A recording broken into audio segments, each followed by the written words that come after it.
Hi friends, ഇന്ന് ആഷിമ എഴുതിയിരിക്കുന്ന ഒരു മെയിലേക്ക് കിടക്കാം. മാഡം, എൻ്റെ പേര് ആഷിമ, യഥാർത്ഥ പേരല്ല.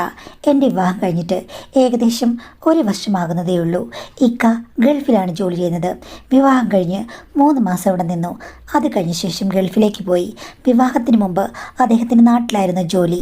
ഞങ്ങളുടേത് ഒരു മിഡിൽ ക്ലാസ് ഫാമിലിയാണ്, അത്യാവശ്യം സാമ്പത്തികമുള്ള കുടുംബം.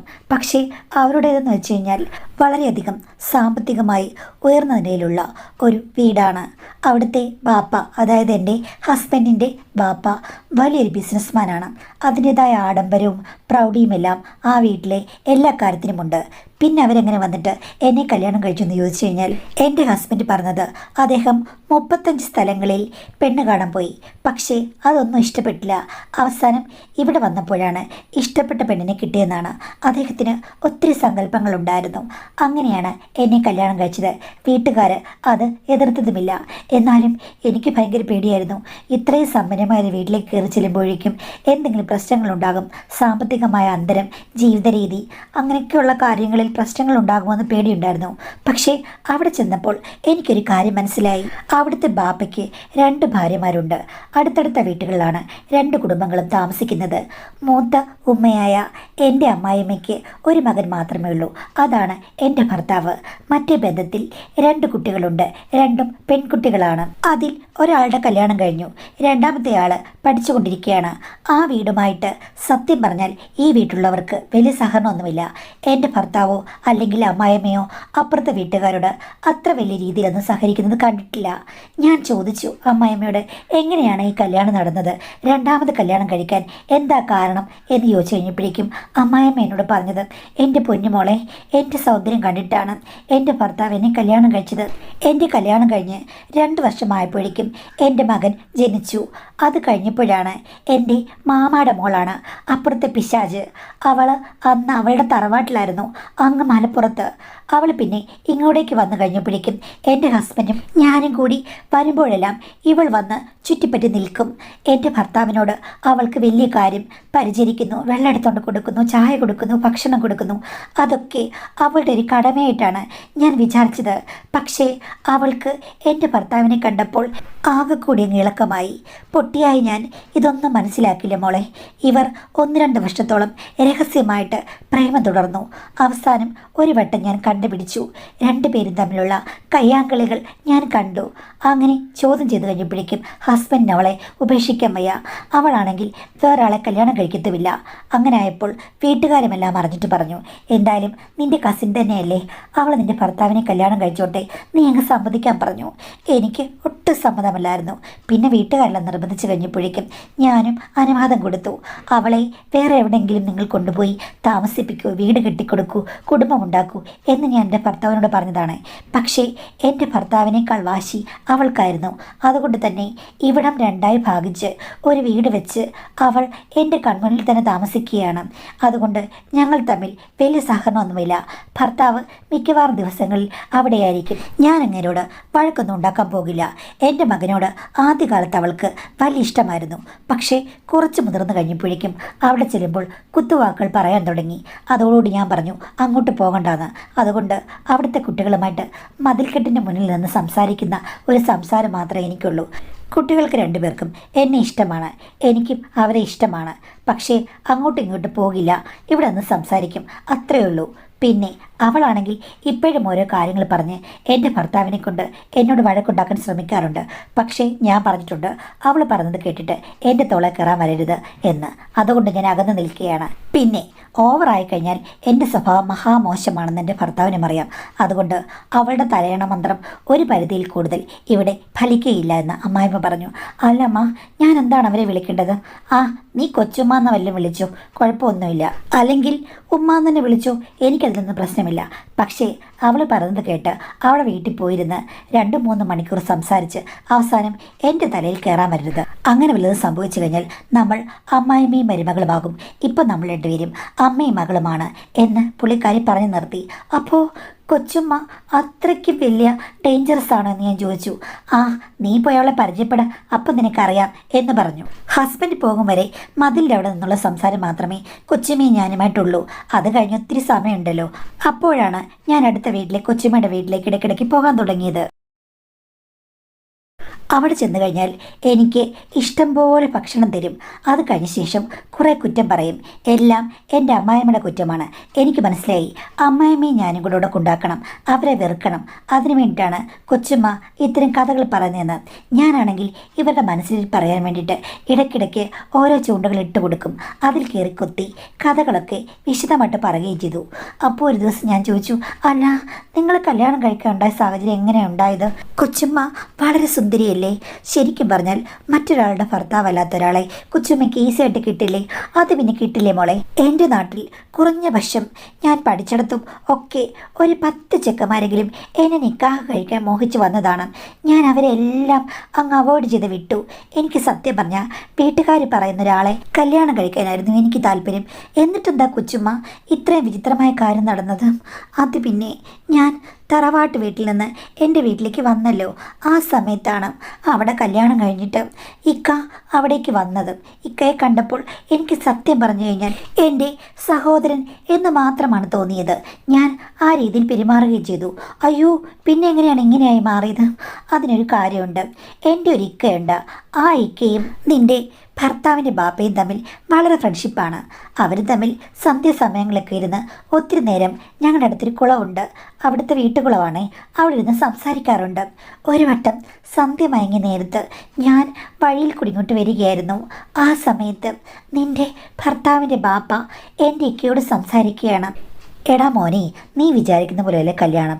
നീ നോക്കുമ്പോൾ എൻ്റെ ഭാര്യ സുന്ദരിയാണ്. ഞാൻ നോക്കി നടന്ന് ഒത്തിരി പെണ്ണുങ്ങൾക്കിടയിൽ നിന്ന് തിരഞ്ഞെടുത്തതാണ്. പക്ഷേ എൻ്റെ കാര്യം സത്യം പറഞ്ഞാൽ സ്വാഹയാണെന്ന്. അപ്പോൾ എൻ്റെ ഇക്ക ചോദിക്കുന്നു, അതെന്താ ഇക്ക അങ്ങനെ പറഞ്ഞത്? എടാ, ഒരു സ്ത്രീ ആകുമ്പോൾ അവൾ മരം പോലെയല്ലേ പെരുമാറുന്നത്. ഭർത്താവ് വന്നു കഴിഞ്ഞാൽ ഭർത്താവിൻ്റെ കാര്യങ്ങൾ അവൾ നന്നായി ശ്രദ്ധിക്കണം. ഭർത്താവും ഭാര്യയും തമ്മിലുള്ള ബന്ധത്തിൽ ആക്റ്റീവായി അങ്ങോട്ടും ഇങ്ങോട്ടും പരസ്പരം പങ്കുവെച്ച് ദീർഘനേരമുള്ള ഒരു സ്നേഹപ്രകടനം വേണ്ടേ? ഇത് അങ്ങോട്ട് ചെന്ന് കഴിയുമ്പോഴേക്കും മരത്തടി പോലെയാണ്.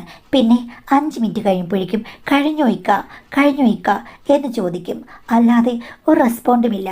പല സമയത്തും ഞാൻ അവളോട് പറഞ്ഞു, നീ എന്നെ ഒന്ന് ശ്രദ്ധിക്ക്, എന്നെ ഒന്ന് നോക്ക്, എനിക്ക് വേണ്ടി എന്തെങ്കിലും ഒരു കാര്യങ്ങളിൽ നീ മുൻകൈ എടുക്കൂ, നിന്റെ മൃദുവായ കരങ്ങളാൽ എന്നെ ഒന്ന് തഴുകൂ, തലോടൂ എന്ന് പറഞ്ഞു കഴിഞ്ഞാൽ അവൾ കൈ പോലും ചലിപ്പിക്കില്ല. എനിക്കാണെങ്കിൽ ലാളനകൾ ഒത്തിരി ഇഷ്ടമാണ്. അങ്ങോട്ടും ഇങ്ങോട്ടും ഉള്ള ലാളനകളല്ലേ ജീവിതം. പക്ഷേ അതിനും അവൾ സമ്മതിക്കില്ല. ഒരു 5 മിനിറ്റ് കഴിയുമ്പോൾ വേണ്ട, ശരിയാകില്ല ഇക്ക, കാര്യങ്ങളിലേക്ക് കടന്നു വരൂ എന്നാണ് പറയുന്നത്. എത്രയും പെട്ടെന്ന് തന്നെ കാര്യങ്ങൾ ഒന്ന് നിർവഹിച്ച് അതിന് ഫുൾ സ്റ്റോപ്പ് ഇടാനാണ് അവളുടെ ധൃതി. എപ്പോഴും അങ്ങനെ തന്നെ. അയ്യോ ഇക്ക, അതൊക്കെ ഇക്ക പറഞ്ഞ് മനസ്സിലാക്കണ്ടേ?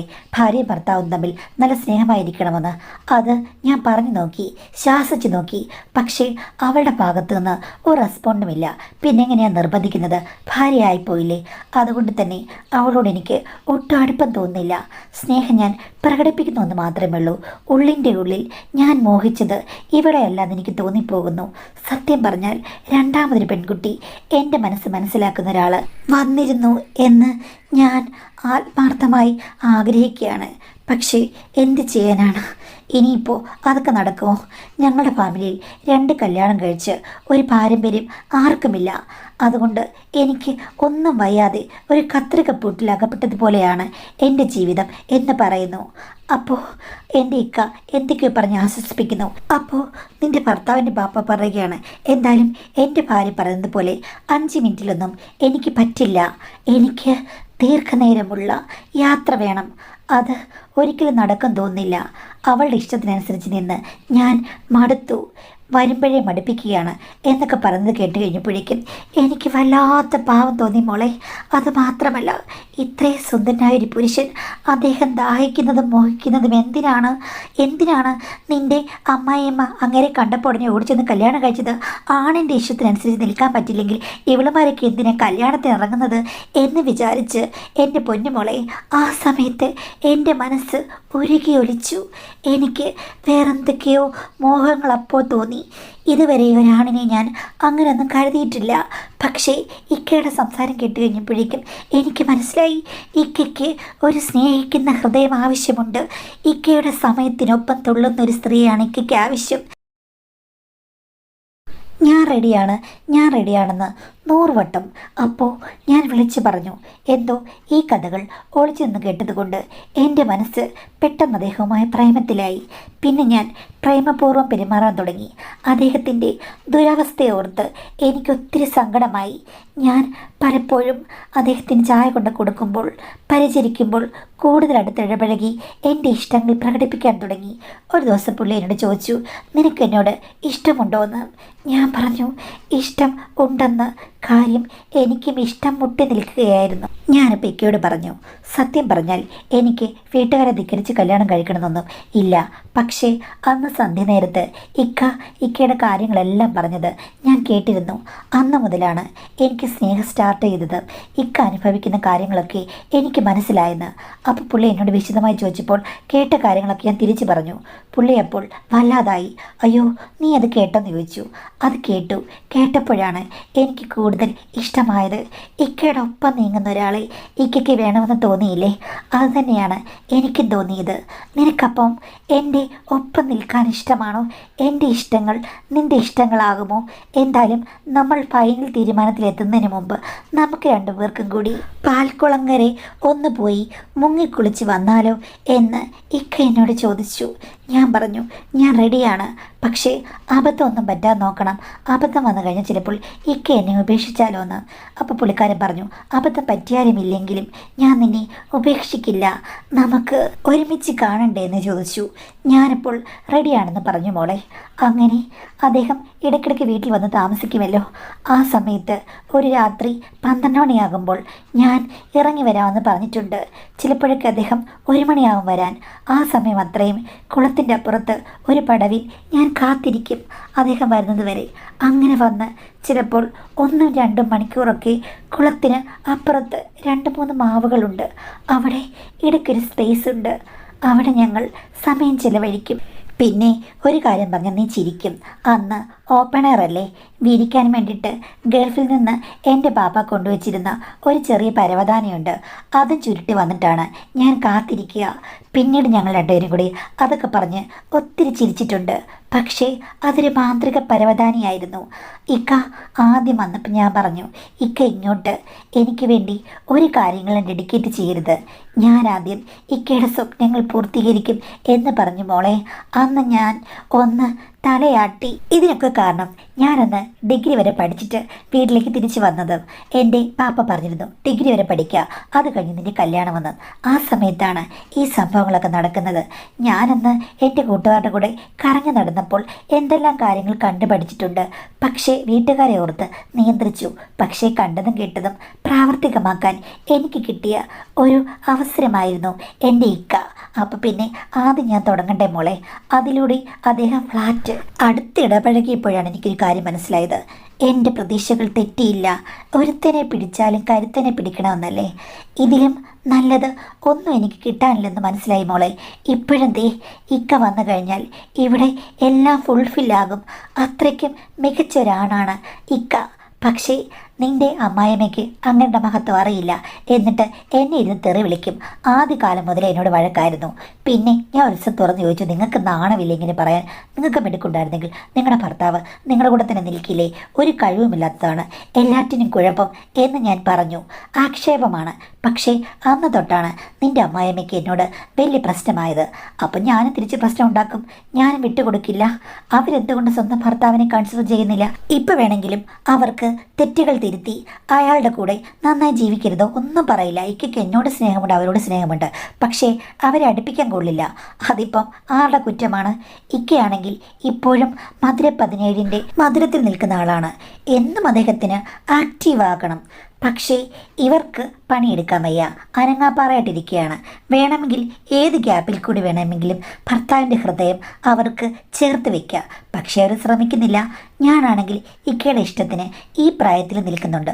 അതിന് കൊച്ചുമ്മയ്ക്ക് വലിയ പ്രായമൊന്നും ആയിട്ടില്ലോ. ഞാൻ പറഞ്ഞതാണ്, അന്ന് തൊട്ട് ഇന്ന് വരെ ഒരേ രീതിയിലാണ് ഞാൻ എൻ്റെ ഭർത്താവിനോട് നിൽക്കുന്നത്.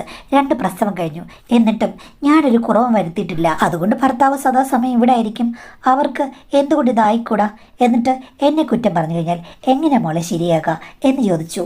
കഥകളെല്ലാം കേട്ട് കഴിഞ്ഞപ്പോഴേക്കും ഇത്തിരി വായാടിയാണെങ്കിലും കൊച്ചുമ്മ പറഞ്ഞതിൽ എന്തൊക്കെയോ കാര്യങ്ങളില്ലേ എന്ന് എനിക്ക് തോന്നി.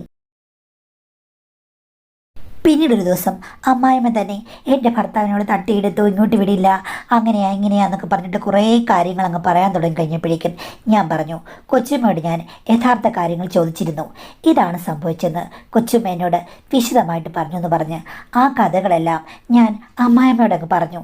അത് കേട്ട് കഴിഞ്ഞപ്പോഴേക്കും അമ്മായിയുടെ മുഖം അങ്ങ് ഇരുണ്ടു. ആഹാ, ഇതായിരുന്നല്ലേ ഇതിൻ്റെ സംഭവം. ഞാൻ ചോദിച്ചു, നിങ്ങൾ രണ്ടുപേരും കൂടെ വെറുതെ അങ്ങോട്ടും ഇങ്ങോട്ടും വഴക്കുണ്ടാക്കുന്നതിന് മുമ്പ് ഈ കാര്യങ്ങളൊക്കെ യഥാർത്ഥത്തിൽ അങ്ങ് സംസാരിച്ചിരുന്നെങ്കിൽ ചിലപ്പോൾ ആദ്യമേ തന്നെ കാര്യങ്ങൾ ഒന്ന് റെഡിയായിരുന്നേനെയും. ഭർത്താവ് പറയുമ്പോൾ അതെന്താണ് എങ്ങനെയാണ് എന്ന് കേട്ട് പെരുമാറിയിരുന്നെങ്കിൽ എന്തായാലും ബാപ്പ മറ്റൊരു പെണ്ണിൻ്റെ പുറകെ പോകുമായിരുന്നു. ഓ, അപ്പം എല്ലാം എൻ്റെ തെറ്റാണെന്നാണ് പറഞ്ഞത്. എനിക്ക് അന്നത്തെ പ്രായത്തിൽ ഒന്നും അറിയില്ലായിരുന്നു. അതുമാത്രമല്ല, അങ്ങനെ സഹിക്കാൻ ഇത്തിരി ബുദ്ധിമുട്ടാണ്. അതെന്താ ഉമ്മ, ഉമ്മയ്ക്ക് ഇഷ്ടമായിട്ടില്ലേ കല്യാണം കഴിച്ചത്?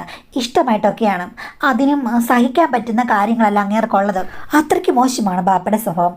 അങ്ങനൊന്നും തോന്നില്ലല്ലോ, നല്ല സ്നേഹമുള്ള മനുഷ്യനാണല്ലോ എന്ന് പറഞ്ഞു കഴിഞ്ഞപ്പോഴേക്കും ഉമ്മ പറഞ്ഞു, അതൊന്നും അല്ല പറഞ്ഞത്, നിനക്കും കല്യാണം കഴിഞ്ഞിട്ട് നിൻ്റെ ഭർത്താവിൻ്റെ കാര്യങ്ങളൊന്നും മനസ്സിലായില്ലേ, എന്നാൽ എനിക്ക് ഭയങ്കര ബുദ്ധിമുട്ടായിരുന്നു എന്ന് പറഞ്ഞ് ഉമ്മ കൈകൊണ്ട് ഒരാംഗ്യം കാണിച്ചു. എൻ്റെ പൊന്നുമോളെ, ഉൾക്കൊള്ളാനും പൊരുത്തപ്പെടാനൊന്നും എനിക്ക് പറ്റില്ല. ഞാൻ അത്രയ്ക്കൊന്നും വിശാലമായ മനസ്സുള്ള ആളുമല്ല.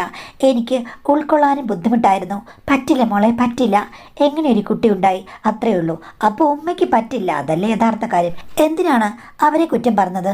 നമുക്ക് മെടുക്കില്ലാത്തടത്ത് വേറൊരാൾ കയറി വിജയിച്ചു. ഇപ്പം എൻ്റെ ഭർത്താവിൻ്റെ കാര്യത്തിലാണെങ്കിലും എൻ്റെ ഭർത്താവ് പറഞ്ഞത് ഞാൻ അനുസരിച്ചില്ലെങ്കിൽ നാളെ അയാൾ ഗൾഫിലാണെങ്കിലും പോയി വേറെ ഏതെങ്കിലും പെണ്ണുങ്ങളെ ഉടനെ തന്നെ പ്രേമിച്ചു കഴിഞ്ഞു കഴിഞ്ഞാൽ അതിൽ എൻ്റെ കുറ്റമുണ്ട്. കാര്യം എൻ്റെ ഭർത്താവിന് ഞാൻ ശ്രദ്ധിക്കാത്തത് കൊണ്ടാണ്. അല്ലെങ്കിൽ കല്യാണം കഴിഞ്ഞ് 1-2 വർഷത്തിനുള്ളിൽ തന്നെ വേറൊരു പെണ്ണിൻ്റെ പുറകെ ഏതെങ്കിലും പുരുഷന്മാർ പോകുമോ എന്ന് ചോദിച്ചു. അത് കേട്ട് കഴിഞ്ഞപ്പോഴേക്കും അമ്മായിയമ്മ ഉറഞ്ഞ് തുള്ളി. എടീ, നീയും നിൻ്റെ കൊച്ചുമ്മയും അവിടെ പോയിരുന്ന് കുശുകുശുത്തപ്പോഴേ എനിക്ക് മനസ്സിലായി രണ്ടും ഒരേ ടൈപ്പാണെന്ന്. ഉമ്മ എന്താ ഉദ്ദേശിച്ച് ചോദിച്ചു കഴിഞ്ഞപ്പോഴേക്കും പറഞ്ഞു, എടീ, നിങ്ങൾ 2 പേരും വലിയ ടൗണിൽ വലിയ കോളേജിൽ പഠിച്ചു. കറങ്ങി നടപ്പാകും പ്രധാന പണി. അതിൻ്റെ കൂട്ടത്തിൽ നല്ല ഹൈവേ, അതായത് ഒറ്റവരി പാതയുള്ള തിരക്കേറിയ ഹൈവേ, അവിടെ ട്രാഫിക് കൂടുമ്പോൾ, വണ്ടികളുടെ ബാഹുല്യം കൂടുമ്പോൾ പതുക്കെ അത് സ്റ്റേറ്റ് ഹൈവേ ആക്കും, ചിലപ്പോൾ 6 വരി പാതയാക്കും. അങ്ങോട്ടും ഇങ്ങോട്ടും എല്ലാം അങ്ങ് വണ്ടി ഓടും മോളെ. വണ്ടി ഓടുന്ന, സ്ഥിരമായി ഓടുന്ന പാത നന്നായി വികസിക്കും. അങ്ങനെ വലിയ ഹൈവേ ആയിക്കഴിഞ്ഞാൽ ഒന്നും പറയാൻ പറ്റില്ല, ഏത് വാഹനം വേണമെങ്കിലും ഉൾക്കൊള്ളും. അതേപോലെയാണ് നിൻ്റെ 2ൻ്റെ സ്വഭാവമെന്ന് അവർ പച്ചയായിട്ട് പറഞ്ഞു. എന്ന് വെച്ചാൽ ശരിക്കും എന്താണോ അതുതന്നെയാണ് അവരെന്നോട് പറഞ്ഞത്. അത് കേട്ടപ്പോൾ ഞാനും തിരിച്ച് എന്തൊക്കെയോ പറഞ്ഞു. നിങ്ങൾക്ക് അങ്ങനെയൊക്കെ തോന്നുമായിരിക്കാം, പക്ഷേ ഒരു കാര്യമുണ്ട്, ഒരു കുട്ടിയുണ്ടായി. അത് കഴിഞ്ഞപ്പോൾ നിങ്ങൾക്കും പല വ്യത്യാസങ്ങളുണ്ടാകും. അപ്പോൾ ഭർത്താവുമായിട്ട് പൊരുത്തപ്പെട്ടു പോകാൻ നിങ്ങൾ ശ്രമിച്ചില്ല. അതങ്ങ് പോകട്ടെ, ബുദ്ധിമുട്ടായ കാര്യം അങ്ങ് മാറ്റിവെക്കൂ. അതല്ലാതെ സ്വന്തം ഭർത്താവിനോട് സ്നേഹം പ്രകടിപ്പിക്കാൻ എത്ര വലിയ വഴിയുണ്ട് എന്നൊക്കെ ഞാൻ ചോദിച്ചു കഴിഞ്ഞപ്പോഴേക്കും അമ്മായിമ്മ പറയാണ്, ആ അങ്ങനെ കുഴൽ വിളിച്ച് നടക്കാനൊന്നും എന്നെ കിട്ടില്ല. എടീ, അതൊക്കെ അവളുടെ മിടുക്കാണെന്ന് എനിക്കറിയാം. അതേപോലുള്ളവളാണ് നീയും. നിൻ്റെയൊക്കെ പരിപാടികളാണ് അത്. അത്തരം കച്ചേരികളൊന്നും ഇവിടെ നടക്കില്ല. എൻ്റെ ഭർത്താവിനെ ഒത്തിരി നിർബന്ധിച്ചതാണ്. ഞാൻ അന്നേ പറഞ്ഞു എൻ്റെ അടുത്ത് കച്ചേരിക്ക് വരരുതെന്ന്. അപ്പോൾ എനിക്ക് ദേഷ്യം വന്നു. ആ, മിടുക്കില്ലാത്ത സ്ത്രീ ഇങ്ങനെയായിരിക്കും. അതിന് ഒന്നും പറഞ്ഞിട്ട് കാര്യമില്ല. കൊച്ചുമ്മയാണ് ഇതിൽ റൈറ്റ്. അവർക്കതുകൊണ്ട് സ്വന്തം ഭർത്താവിൽ നിന്ന് സൗഭാഗ്യങ്ങൾ കിട്ടുന്നുണ്ട്. നിങ്ങൾ പോയി നിങ്ങളുടെ പണി നോക്കാൻ പറഞ്ഞു. അതിൻ്റെ പേരിൽ 2-3 ആഴ്ചയോളം വലിയ വഴക്കായിരുന്നു. എൻ്റെ ഭർത്താവിനെ വിളിച്ച് ഉമ്മ കരഞ്ഞു കാണിച്ചു, ഭർത്താവിനെ ശാസിച്ചു. ആ സമയത്ത് ഞാൻ കഥകളെല്ലാം ഭർത്താവിനോട് പറഞ്ഞു. ഞാൻ ന്യായമേ പറഞ്ഞോളൂ, വേറൊന്നും പറഞ്ഞില്ല. എന്നെ അധിക്ഷേപിച്ചപ്പോൾ ഞാൻ തിരിച്ചു പറഞ്ഞതാണെന്ന് പറഞ്ഞു. അത് കേട്ട് കഴിഞ്ഞപ്പോഴേക്കും ഭർത്താവ് ഒന്ന് തണുത്തു. അദ്ദേഹത്തിനും ഒന്നും അറിയില്ലല്ലോ. ബാപ്പയും ഉമ്മയും 2 കൊമ്പത്ത് എങ്ങനെയായെന്ന് പുള്ളിക്കും വിവരമില്ലായിരുന്നു. ഇപ്പോഴാണ് പുള്ളിക്ക് ബോധം വെച്ചത്. ഈ പ്രശ്നങ്ങൾ നമ്മുടെ ഉള്ളിൽ ഉണ്ടാകരുതെന്ന് ഞാൻ പറയുകയും ചെയ്തു. എന്തായാലും എൻ്റെ ഭർത്താവ് ഒന്ന് തണുത്തു. പക്ഷെ അമ്മായിമ്മ തണുത്തില്ല. അമ്മായപ്പനോടും ഇടയ്ക്ക് നല്ലവണ്ണം തർക്കിച്ചു. പക്ഷെ അമ്മായപ്പൻ അത് ഒഴിവാക്കി വിട്ടു. നീ നിന്റെ പാട് നോക്കെന്ന് പറഞ്ഞിട്ട് എന്നോട് പറഞ്ഞു, എൻ്റെ പൊന്നുമോളെ, നീ എന്തിനാണ് ഇവളോട് ഇതൊക്കെ പറയാനും എക്സ്പ്ലെയിൻ ചെയ്യാനും പോകുന്നത്? അതിലൊന്നും വലിയ ഗുണമുള്ള സ്ത്രീയല്ലെന്ന് നിനക്ക് മനസ്സിലായില്ലേ എന്ന് ചോദിച്ചു. അത് എവിടെ നിന്നോ കേട്ടിട്ട് വന്ന് അമ്മാമ്മ പറയുകയാണ്. ആഹാ, ഇപ്പം രണ്ടാം ഭാര്യ കഴിഞ്ഞിട്ട് മൂന്നാം ഭാര്യയായോ? നല്ല കാര്യം. എൻ്റെ മോൻ ഗൾഫിൽ പോയത് 2 പേർക്കും നന്നായി. ഇവളും അവളും 2 പേരും കൂടി ഇപ്പോൾ നടനമാടുകയല്ലേ 2 വശത്തു നിന്നും എന്നുള്ള രീതിയിലാണ് സംസാരിച്ചത്. ബാപ്പ അത് കേട്ട് ക്ഷോഭിക്കുമെന്ന് ഞാൻ വിചാരിച്ചു. പക്ഷെ ബാപ്പ ചിരിച്ചുകൊണ്ട്, അതിന് നിനക്കെന്താ? നിനക്ക് 2 വശത്തും 3 വശത്തും നിന്ന് ആടാറിയില്ലല്ലോ, അതുകൊണ്ട് നീ അടുക്കളയിൽ പോയിട്ട് പാത്രം നന്നായി തേച്ച് മിനുക്കുമെന്ന് പറഞ്ഞു. ഈ സംഭവം കഴിഞ്ഞതിൽ പിന്നെയാണ് കൊച്ചുമ്മയും ഞാനും ബാപ്പയൊക്കെ തമ്മിൽ ഭയങ്കര കൂട്ടായത്. ഇപ്പോൾ ഞങ്ങളെല്ലാം ഒറ്റക്കെട്ടാണ്. അമ്മായിയമ്മ എന്നോടധികം സംസാരിക്കാറൊന്നുമില്ല, എന്നോട് നല്ല വെറുപ്പുമുണ്ട്. പക്ഷേ കാര്യങ്ങൾ ഇങ്ങനെയൊക്കെ ഒന്ന് സോൾവായി. പക്ഷേ എൻ്റെ മനസ്സ് എങ്ങോട്ടൊക്കെയോ ഓടിപ്പോയി. ആകെ കൂടി കൈവിട്ടു പോയി മാഡം. ഞാൻ ആരുമില്ലാത്ത സമയത്ത്, ആരും കാണാത്ത സമയത്ത് ബാപ്പയോട് കൂടുതൽ കിന്നാരങ്ങൾ പറഞ്ഞു. 1-2 വട്ടം അദ്ദേഹം വിലക്കി. ഞാനത് കാര്യമാക്കിയില്ല. കണ്ടെത്താൻ എന്തോ പര്യവേഷണം നടത്തുന്ന ഒരു ശാസ്ത്രജ്ഞയുടെ മനസ്സായിരുന്നു എനിക്ക്. 3ാമത് അദ്ദേഹം നോ എന്ന് പറഞ്ഞില്ല. അതുകൊണ്ട് തന്നെ പന്ത് എൻ്റെ കോർട്ടിലേക്ക് ഉരുണ്ടുരുണ്ട് വന്നു. ഞാൻ ബാപ്പയോട് പറഞ്ഞു, ഇനിയിപ്പോൾ കൊച്ചുമ്മയുടെ അടുത്ത് എന്നു പോകണ്ട, ഇവിടെയും വിശ്രമിക്കൂന്ന്. അങ്ങനെ പറഞ്ഞത് അദ്ദേഹം അനുസരിച്ചു. ഞാനും തേടിച്ചെന്ന് സ്വന്തമാക്കിയ സുരഭില രാവുകളായി മാറി. എനിക്കും കൊച്ചുമ്മ പറഞ്ഞത് പൂർണ്ണമായും ശരിയാണെന്ന് തോന്നി. കാര്യം സഹകരണ മനോഭാവമാണ് ജീവിതത്തിൽ ഏറ്റവും നല്ലത്. നോക്കുമ്പോൾ എൻ്റെ ഭർത്താവിനേക്കാൾ എത്രയോ മികച്ച അനുഭവങ്ങളാണ് എനിക്കിവിടെ കിട്ടുന്നത്. അതുകൊണ്ട് തന്നെ പിന്നീട് ഞാൻ അദ്ദേഹത്തെ അധികം സ്വതന്ത്രയാക്കിയില്ല. കൊച്ചുമ്മയ്ക്ക് പരിഭവങ്ങളും പരാതിയും ഉണ്ടെങ്കിലും എന്താ കാരണമെന്ന് മനസ്സിലാക്കിയിട്ടില്ല. അദ്ദേഹം പറഞ്ഞിരിക്കുന്നത് എന്തോ ഷുഗറോ മറ്റോ വന്നതുകൊണ്ട് ക്ഷീണമുണ്ടെന്നാണ്. യഥാർത്ഥത്തിൽ അദ്ദേഹത്തിന് ഷുഗറുമില്ല, ക്ഷീണവുമില്ലെന്ന് എനിക്കല്ലേ അറിയൂ. ഞാൻ ഒരു വട്ടം വരച്ച് അതിൽ നിർത്തിയിരിക്കുകയാണ്. അമ്മായിയമ്മയും കൊച്ചുമ്മയും ഒക്കെ വിജയിച്ച് വന്നൊരു സ്ത്രീയായിട്ട് എനിക്ക് തോന്നുന്നു. അങ്ങനെയായിപ്പോയി. എൻ്റെ ഹസ്ബൻഡ് ഇപ്പോൾ അടുത്ത മാസം വരും മാഡം. വന്നു കഴിയുമ്പോൾ അദ്ദേഹത്തോട് ഇൻറ്റിമസി കുറഞ്ഞു പോകുമോയെന്ന് എനിക്ക് തോന്നുന്നുണ്ട്. എന്താണെന്ന് ഒരു തീരുമാനം എടുക്കാൻ പറ്റുന്നില്ല. എനിക്കിതിൽ നിന്നൊന്നും പിന്മാറാനും പറ്റുന്നില്ല. വല്ലാത്തൊരവസ്ഥയിലാണ് എന്നാണ് ഈ ഇമെയിലിൽ ചുരുക്കം. അപ്പോൾ നമുക്ക് ഈ അവസ്ഥകളൊക്കെ ഒത്തിരി വട്ടം കണ്ടും കേട്ടും മനസ്സിലാക്കിയിട്ടുള്ള കാര്യങ്ങൾ തന്നെയാണ്. നമ്മൾ നോക്കുമ്പോൾ ഒരു സൗന്ദര്യവുമില്ലാത്ത, അല്ലെങ്കിൽ വലിയ അട്രാക്ഷനൊന്നുമില്ലെന്ന് നമ്മൾ വിചാരിക്കുന്ന പല ആൾക്കാരും, അത് ആണോ ആകട്ടെ പെണ്ണാകട്ടെ, അവരൊക്കെ സാമൂഹ്യ മാധ്യമങ്ങളിൽ പൊടുന്നനെ സെലിബ്രിറ്റികളായിട്ട് മാറാറുണ്ട്. അതായത് സ്ഥിരമായിട്ടിങ്ങനെ അവർ വരുന്നു, അവരുടെ കാര്യങ്ങൾ പറയുന്നു, മറ്റുള്ളവരവരെ നല്ല വാക്കുകൾ പറയുന്നു. അങ്ങനെ പതുക്കെ കേൾക്കുന്നവർക്കും കാണുന്നവർക്കും ഒക്കെ ഇവർക്കെന്തൊരു പ്രത്യേകതയുണ്ട് എന്ന് തോന്നി അവരും അങ്ങ് സെലിബ്രിറ്റികളായിട്ട് മാറുകയാണ്. എന്ന് പറഞ്ഞതുപോലെ കൊച്ചുമ്മ ഒരു കഥ ഇറക്കി.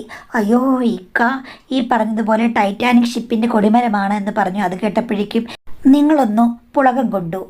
ഒരു ഇമ്പ്രഷൻ വന്നു.